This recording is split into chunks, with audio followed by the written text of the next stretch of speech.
Hello everyone, this is Arjun from aspiring to empower your aspirant. और आज की इस वीडियो में बात करने वाले हैं एनसीईआरटी कैसे पढ़नी है, खासकर ब्लॉक केमिस्ट्री के लिए। ब्लॉक केमिस्ट्री से बच्चे डरते हैं क्योंकि उसमें बहुत सारा रटने वाला पार्ट होता है। तो वो रटने वाला पार्ट तो है, पर हम स्पेसिफिकली उस पार्ट में जाएंगे जिससे क्वेश्चन ज़्यादा पूछे जाते हैं। तो उस इन्फॉर्मेशन को कैसे एक्सट्रैक्ट करना है फ्रॉम एनसीईआरटी वो जानते हैं।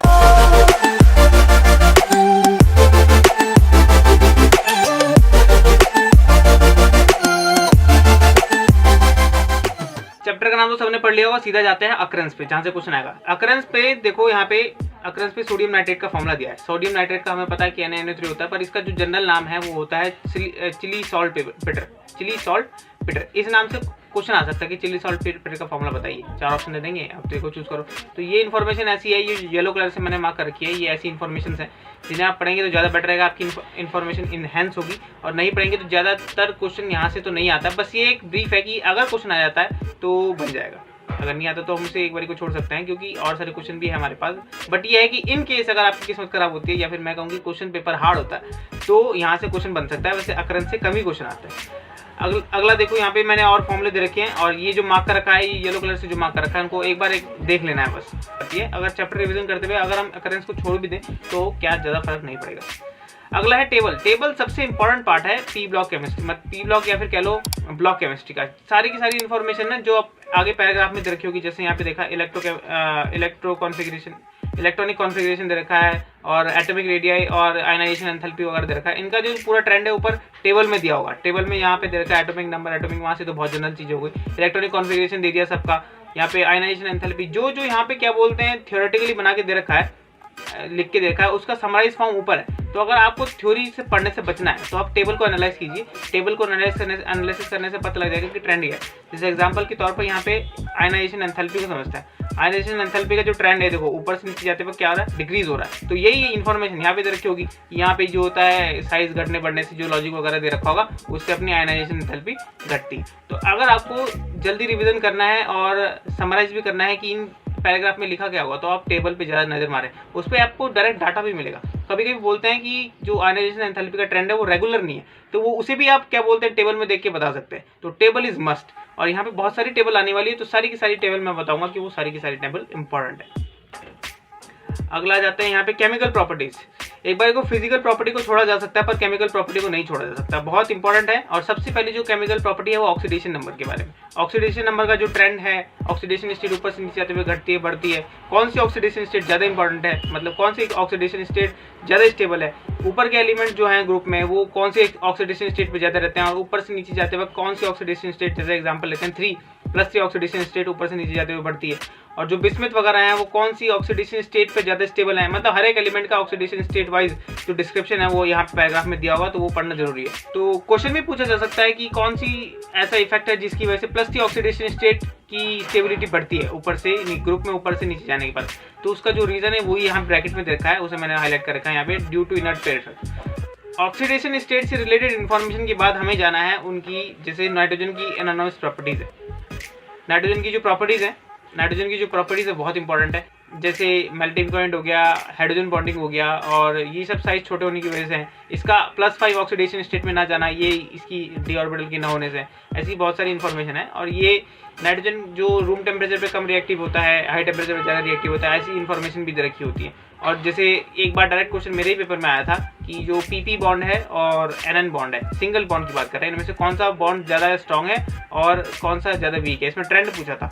तो इसमें डायरेक्ट देखो NCERT से ही दिया हुआ है, मतलब NCERT आप पढ़ोगे ना तो उसमें सारी इन्फॉर्मेशन दे रखी होती है। बस आपको ये ध्यान रखना है कि कौन सा पार्ट पे पढ़ना चाहिए हमें, और ये वो वाला पार्ट है जो आपको पढ़ना चाहिए, जिसमें प्रॉपर्टीज़ के बारे में और यूजेस के बारे में दिया होता है ना, जिसमें प्रॉपर्टीज एक्सप्लेन की होती है। तो उस पर थोड़ा सा घुस के पढ़ना पड़ेगा और इन्फॉर्मेशन एक्सट्रैक्ट करनी पड़ेगी, जैसे मैंने यहाँ पे ग्रीन कलर से हाईलाइट कर रखा है। आगे बढ़ते हैं इनकी रिएक्टिविटी, हाइड्रोजन के बारे में।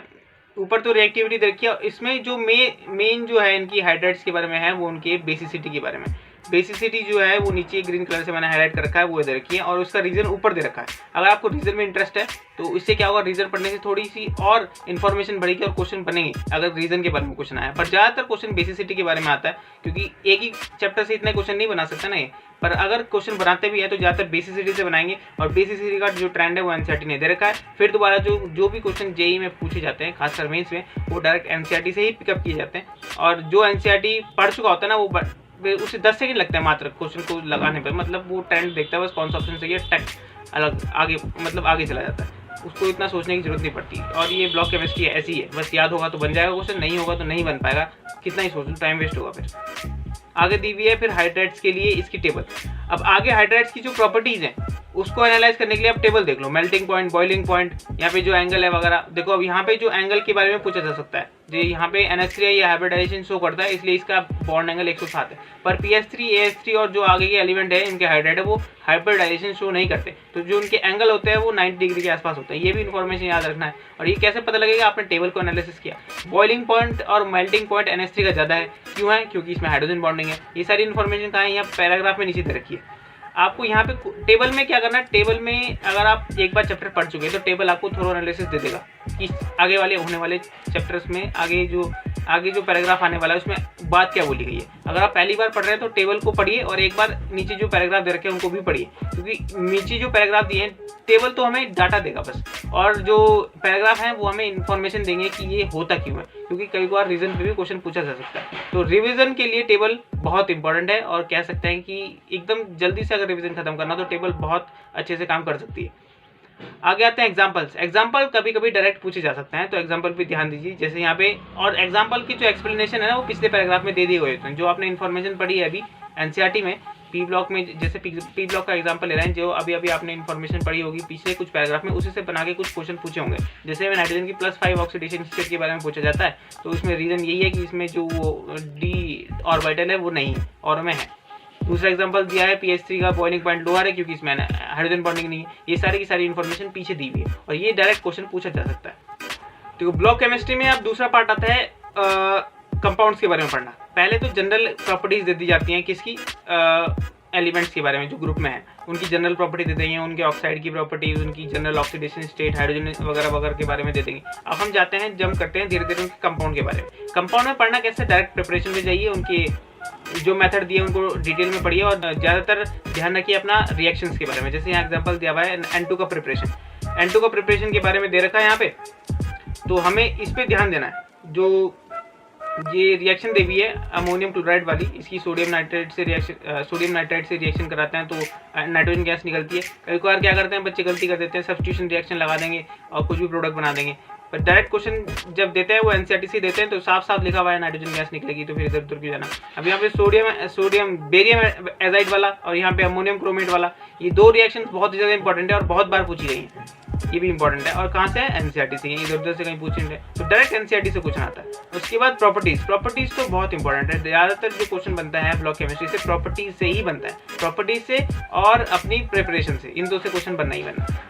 तो यहाँ पे नाइट्रोजन की प्रॉपर्टीज दे रखी है, यहाँ पे रूम टेम्परेचर पे क्यों रिएक्टिव नहीं होता, क्योंकि 3 बॉन्ड होते हैं, ये सारी इन्फॉर्मेशन पढ़ लेंगे आप। ऑल रिएक्शन आर इंपॉर्टेंट, जो कि सारी रिएक्शन दे रखी है, कहीं से भी क्वेश्चन पूछा जा सकता है। अगर एक बारी को आप पैराग्राफ ना पढ़े ना, पर रिएक्शन पढ़ के जाना बहुत जरूरी है, सारी रिएक्शन याद होगी आपको तो क्वेश्चन बनेगा ही बनेगा। उसके बाद अगले पेज में आते हैं, यहाँ पे नाइट्रोजन की ऑक्साइड की रिएक्शन दे रखी है, यहाँ पे नाइट्रोजन हाइड्रोजन कैसे अमोनिया बनाते हैं मिलकर, वो भी दिया हुआ है। एग्जाम्पल दिया हुआ है, right the reaction of thermal decomposition of sodium azide. Sodium azide का पूछा हुआ है, ऊपर बेरियम एजाइड का दिया हुआ था, यहाँ पे ये बेरियम एजाइड का दे रखा था। तो वही एग्जाम्पल ऐसे होते हैं छोटे छोटे चीज जिनका एक्सप्लेनेशन पहले दे रखा होता है। उसके बाद आता है अमोनिया की प्रिपरेशन, अमोनिया की ये रिएक्शन वगैरह ये भी पढ़ना इंपॉर्टेंट है, सारे रिएक्शन पढ़ना इंपॉर्टेंट है। उसके बाद इस रिएक्शन में इसका एक्सप्लेनेशन वगैरह नीचे दे रखा है, ये वो हैबर प्रोसेस का ऊपर एक्सप्लेनेशन दे रखा है, कौन कौन से कैटलिस्ट वगैरह और टेम्परेचर वगैरह के बारे में भी दे रखा है। और हैबर प्रोसेस में जो फिगर है वो भी दे रखा है। फिगर जब किसी एनसीईआरटी में प्रोसेस का नाम दिया हो और उसकी फिगर दी हो तभी जो मतलब उस फिगर से रिलेटेड जेईई में क्वेश्चन आता है। अगर फिगर वगैरह के बारे में एक्सप्लेनेशन नहीं दे रखा है, केवल नाम दे रखा है कि ये वाला ओस्वाल्ड जैसे ओस्वाल्ड मेथड है वो प्रिपरेशन में यूज होता है, तो उसकी फिगर और इन्फॉर्मेशन ज़्यादा एनसीईआरटी में नहीं दिया, तो जेईई वाले भी ज़्यादा उससे पूछते नहीं है। बस ये पूछते हैं कि ओस्वाल्ड मेथड किस एलिमेंट या फिर कंपाउंड को बनाने में काम आता है, तो बस इतना ही पूछेंगे जितना एनसीईआरटी में दिया होता है। उसके बाद प्रॉपर्टीज, स्ट्रक्चर और अलग अलग रिएक्शंस करने पर क्या क्या बनाता है ये, जिंक के साथ रिएक्शन करने पर और जिंक सल्फेट वगैरह, और वाटर जो इसका ये अमोनियम हाइड्रोक्साइड इसका सॉल्यूशन एक्वा सॉल्यूशन है, मतलब इसको वाटर में मिलाते तो अमोनियम हाइड्रोक्साइड की फॉर्म में रहता है, उसकी जिंक सल्फेट से रिएक्शन कराने पर क्या प्रोडक्ट बनेगा। ये सारी की सारी जो रिएक्शन दे रखी है वो इंपॉर्टेंट है। उसके बाद ये कॉपर की जो ये सॉल्ट एनालिसिस से अगर रिलेटेड क्वेश्चन आता है तो ये जो रिएक्शन दे रखी है, जो येलो कलर से मैंने मार्क रखी है, वो बहुत इंपॉर्टेंट है। एलिमेंट का अमोनिया के साथ रिएक्शन कराई और ब्लू कलर देता है तो ये कौन सा एलिमेंट होगा, कौन सा एलिमेंट होने के चांस है, ऑप्शन दे देगा। उसमें कॉपर का ऑप्शन होगा तो हमें कॉपर पे टिक मारना है, क्योंकि कॉपर जो है अमोनिया के साथ मिलकर वो एक कॉम्प्लेक्स बनाता है जिसका कलर क्या होता है, डीप ब्लू। ऐसे करके ये सॉल्ट एनालिसिस टाइप का क्वेश्चन पूछ सकते हैं, एनालिटिक टाइप का क्वेश्चन पूछ सकते हैं। आगे सिल्वर के लिए भी आगे रिएक्शन दे रखी, क्या पीपीडी बनता है, व्हाइट कलर का पीपीडी बनता है, ऐसे छोटी छोटी रिएक्शंस के बारे में पूछ सकता है। अगला एग्जांपल फिर लुईस बेस कैसा है ये एक्सप्लेनेशन दे रखा है, और यूजेस के बारे में भी पढ़ सकते हैं अगर आपके पास अप्रोप्रिएट टाइम है और टाइमिंग अच्छी है। तो अब पूरी एनसीईआरटी चार्ट जाएगी तो फिर कहाँ से आएगा क्वेश्चन, बचेगा ही नहीं जगह। जेई वाली जहाँ से भी क्वेश्चन देंगे वो आपके मतलब टिप में होगा वो क्वेश्चन कि इसका आंसर ये है, इसका आंसर ये है वगैरह वगैरह। उसके बाद नाइट्रोजन की ऑक्साइड बहुत इंपॉर्टेंट है, और ये टेबल मैंने बताया ना पैराग्राफ को समराइज करती है। सारे के सारे ऑक्साइड और उनके जो नाम दे रखे हैं, ऑक्सीडेशन स्टेट से ज़्यादातर क्वेश्चन आता है। जो नाइट्रोजन दे देंगे वो ये आजकल इंटीजर टाइप का क्वेश्चन आने लग गया है। दो कंपाउंड दे देंगे N2O और N2O5, इनमें नाइट्रोजन की ऑक्सीडेशन स्टेट का सम बताइए। ऐसे इंटीजर टाइप का क्वेश्चन पूछ लेते हैं मतलब, और इनकी प्रिपरेशन से भी क्वेश्चन आ सकता है। इनकी जो कलर है, अपीयरेंस वगैरह की, केमिकल रिएक्शन कराने के बाद क्या अपीयरेंस आता है वो भी देते हैं। जैसे यहाँ पे एक ब्राउन कलर की गैस है वो NO2, ये बहुत काम आने वाली गैस है, मतलब इसके बारे में क्वेश्चन बहुत आता है। ज़्यादातर आपको क्वेश्चन मिलेगा NO2 और N2O5 से रिलेटेड, इनकी रिएक्शंस और इनके जो कलर वगैरह हैं उनके बारे में क्वेश्चन मिल सकता है। अगला इनकी स्ट्रक्चर्स में डायरेक्ट ये पूछते हैं किसके पास कितने लोन पेयर हैं और कितने नाइट्रोजन एटम ऑक्सीजन से डायरेक्ट जुड़े हुए हैं, किसमें NO बॉन्ड है, इसके बारे में रिलेटेड क्वेश्चन पूछा जा सकता है, या फिर बॉन्ड एंगल का ट्रेंड पूछा जा सकता है। तो टेबल बहुत इंपॉर्टेंट है, टेबल करना मस्त। अगला एग्जांपल दिया हुआ है वाई NO2 इज डाइमराइज, इसका भी एक्सप्लेनेशन नीचे दिया हुआ है। मैंने कहा था एग्जांपल से डायरेक्ट क्वेश्चन आता है, इसका रीजन मेंस में क्वेश्चन पूछा जा चुका है। उसके बाद नाइट्रिक एसिड बहुत इंपॉर्टेंट, प्रॉपर्टीज, उसके बाद प्रॉपर्टीज, प्रिपरेशन और जितनी भी रिएक्शन दी है सारी इंपॉर्टेंट है। और रिएक्शन में कई बार क्या पूछ लेते हैं ये, जैसे ये वाली रिएक्शन है इसमें NABCD रख देंगे सब एलिमेंट के आगे, मतलब कोफिशिएंट को कोफिशिएंट हटा के ABCD रख देंगे और पूछेंगे A की वैल्यू क्या है, B की वैल्यू क्या है। मतलब इन्होंने 4 की जगह पे A रख दिया और 5 की जगह पे रिएक्शन में B रख दिया, उसके बाद जो रेस्पेक्टिव एलिमेंट उनकी जगह C और D रख दिया। तो वो किसी के बारे में भी पूछ सकते हैं कि A की वैल्यू क्या है, B की वैल्यू क्या है, या फिर ABCD का सम क्या है, कुछ भी पूछा जा सकता है रिएक्शन से रिलेटेड। तो रिएक्शन करना मस्ट है। रिएक्शंस के बाद हम स्ट्रक्चर्स पे भी ध्यान दे सकते हैं और प्रॉपर्टीज पे भी ध्यान दे सकते हैं। ये जो प्रॉपर्टीज है कॉपर की कंसंट्रेटेड और डाइल्यूट के साथ रिएक्शन, ये बहुत इंपॉर्टेंट है और इसके साथ क्वेश्चन आए भी हैं। ज़्यादातर एडवांस में भी ये क्वेश्चन आ जाता है कि जो कॉपर एलिमेंट है वो HNO3 के साथ कंसंट्रेटेड और डाइल्यूट में अलग अलग प्रोडक्ट देता है, मतलब अलग अलग तरह से रिएक्शन करता है। डायरेक्ट पूछा जाता है कि जो प्रोडक्ट बनेगा, बाय प्रोडक्ट बनेगा, वो क्या होगा। जो मेन प्रोडक्ट है वो तो सेम है, कॉपर नाइट्रेट। उसके बाद जो बाय प्रोडक्ट है वो अलग अलग गैसेस निकलती हैं, तो गैसेस के बारे में पूछा जा सकता है। जिंक के साथ भी अलग अलग गैसेस निकलती हैं, क्योंकि ऑक्सीडेशन स्टेट में चेंज अलग अलग होता है, अलग अलग pH के चलते। ये जो 4 रिएक्शंस दिए हैं बहुत ज़्यादा इंपॉर्टेंट है। इनके भी क्वेश्चन कैसे आता है, कोफिशिएंट से रिलेटेड, प्रोडक्ट से रिलेटेड नहीं आता, क्योंकि सबको पता है कि HNO3 क्या करता है, एक अच्छा ऑक्सीडाइजिंग एजेंट है, तो सामने वाले को ऑक्सीडाइज कर देगा और हर बार NO2 गैस निकलती है। ये सारी जनरल चीज़ें पढ़ सकते हैं आप इसमें। अगला ऑक्सीडेशन स्टेट के बारे में, और यहाँ पे ऑक्सीडेशन स्टेट से पहले जो ग्राउंडिंग टेस्ट है बहुत ज़्यादा इंपॉर्टेंट है, इसमें बहुत बार क्वेश्चन बनते हैं। इसमें ऑक्सीडेशन स्टेट का चेंज पूछा जाता है, जो आयरन है वो ऑक्सीडेशन स्टेट में चेंज कितना आता है, या फिर फाइनल प्रोडक्ट क्या बनता है, किसकी वजह से ब्राउन कलर आता है, ये भी पूछा जा सकता है। अब बचता है केवल फॉस्फोरस के बारे में। फॉस्फोरस के बारे में जानते हैं, फॉस्फोरस में जो नेटवर्क टाइप करेंगे तो फॉस्फोरस के बहुत सारे टाइप आएंगे, मतलब अलग अलग टाइप के, अल्फा बीटा गामा, पता नहीं क्या क्या बता देगा वो। बट हमें रहना है जेईई मेंस में सिलेबस में रिलेटेड, और जेईई मेंस का जो सिलेबस है वो एनसीईआरटी पर ही लिमिटेड है। अगर केमिस्ट्री की बात करें तो यहाँ पे फॉस्फोरस के केवल 3 टाइप दिए हैं। 3 टाइप में है रेड फॉस्फोरस, व्हाइट फॉस्फोरस और उसके बाद ब्लैक फॉस्फोरस। इनकी स्ट्रक्चर कौन सा किस टेम्परेचर पे क्या बोलते हैं स्टेबल है, इसके बारे में भी आपको याद रखना है। ये सारी की सारी मैंने हाईलाइट कर रखा है, इसके बारे में पढ़ सकते हैं, और इनकी बॉन्ड एंगल वगैरह वगैरह। उसके बाद आता है फॉस्फीन की जो प्रिपरेशन है, प्रिपरेशन जो कंपाउंड की है वो इंपॉर्टेंट है। रिएक्शन पढ़ लेंगे यहाँ पे, और ऑल रिएक्शंस आर मस्ट। इनकी जो यहाँ पे जो सोडियम हाइपोफॉस्फाइड है इसके बारे में मेरे ही पेपर में इसकी ऑक्सीडेशन स्टेट पूछा हुआ था। अब ये बहुत आसान क्वेश्चन उसके लिए है जिन्हें पढ़ रखा है, तो पढ़ना क्या बोलते हैं, पढ़ना आसान ही है, मतलब एनसीईआरटी में डायरेक्ट स्ट्रेट फॉरवर्ड है। और अगर आपको प्रोडक्ट याद है तो आप ऑक्सीडेशन स्टेट भी बता सकते हैं। तो स्ट्रेट फॉरवर्ड क्वेश्चन नहीं बोलूँगा अगर किसी ने ये पढ़ रखा होगा तो। प्रॉपर्टीज उसके बाद कॉपर के साथ रिएक्शन और मरकरी के साथ रिएक्शन, फॉस्फेरिन की, और जो यहाँ पे इसका यूज़ भी दिया है, इस यूज से रिलेटेड भी क्वेश्चन पूछा जा सकता है, और इसकी बेसिसिटी के लिए भी एक एग्जांपल दिया हुआ है, यहाँ से भी क्वेश्चन पूछा जा सकता है, और दो क्वेश्चन दिए हुए इंडेक्स क्वेश्चन, यहाँ से भी क्वेश्चन आ सकता है।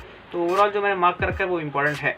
उसके बाद जो फॉस्फाइड की जो हाइलाइट्स हैं, 2 टाइप के हाइलाइट हैं, उनकी स्ट्रक्चर, उनकी प्रिपरेशन और अलग अलग केमिकल रिएक्शन, उसके बारे में पूछा जा सकता है, और ये बहुत आसान है। टेट्राहेड्रल स्ट्रक्चर और टीबीबी स्ट्रक्चर्स के बारे में आप इसमें एनसीईआरटी में पढ़ सकते हैं, मैंने हाईलाइट भी कर रखा है। और इनकी प्रॉपर्टीज, इनका जो नेचर है ना, फिजिकल नेचर की पाउडर फॉर्म में रहते हैं, इनके बारे में कम क्वेश्चन आते हैं, पर एक बार को अगर आप पढ़ लेंगे तो आपके दिमाग में रहेगा। ये इन्फॉर्मेशन ऐसी है कि अगर एक बार में आपने पढ़ लिया कि यहाँ जो PCl5 है उसका पाउडर येलो कलर का होता है, तो बस दिमाग में रहेगा अपना, इसको रटने की जरूरत नहीं है, केमिकल रिएक्शन की तरह लिख के देखना पड़ेगा, ऐसा तो नहीं है ना।